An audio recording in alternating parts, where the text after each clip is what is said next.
Hello friends, তো আজকে অনেকদিন পর আরেকটা ব্লগ শেয়ার করলাম। তো আমরা বিয়ে বাড়িতে গেছিলাম, বিয়ে বাড়ির ব্লগ। তো আমরা সবাই গেছিলাম, আর এদিকে ননাস, আর এদিকে হয়েছে ননাসের জামাই, আর আমরা মেয়ে হাজব্যান্ড সবাই আসছিল, কিন্তু কাছে আসছিল না। তো ওই তারা দাঁড়াইতে পারছি না। ওই দেখো মানে ডেকোরেশনটা খুব ভালো লাগছে আমার কাছে, খুব সুন্দর হয়েছে ডেকোরেশনটা।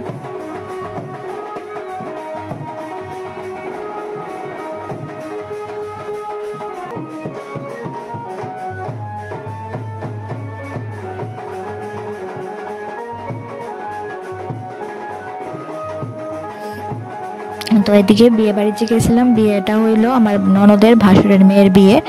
তো আমরা বাড়ির কাছাকাছি, বেশি দূরে না। তো এই ডেকোরেশনটা একদম খুব সুন্দর হয়েছে, মানে বাড়ির মেয়েদের সামনে অনেকখানি জায়গা আছিল, খুব সুন্দর করে ডেকোরেশনটা করতে পারছে, খুব সুন্দর লাগছে।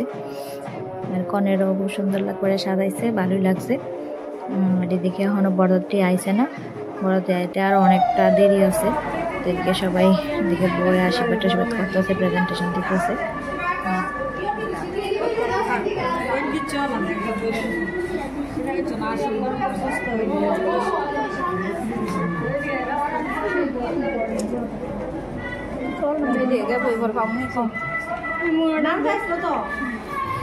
আর এদিকে দেখো তারা ঠাকুরঘরটা অনেক বড় সেরা আছে, তারা অন্য ঠাকুরের দীক্ষিত।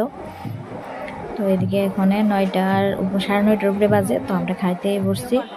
তো আমরা খাইতে এদিকে বাজনারাও পেতেছিলাম, মানে বড়াই পড়ছে। তো আমরা খাওয়া দাওয়া ভালোই করলাম, করে সেরা করে গেলাম ওদিকে। সেই সময়টা যে সময়টায় মানে খুব কষ্টের মুহূর্ত, বেদনার মুহূর্ত বলতে পারো। মানে প্রত্যেক মেয়ে বলো, মহিলা বলো, সবার কাছে মুহূর্তটা বিশাল কষ্টদায়ক।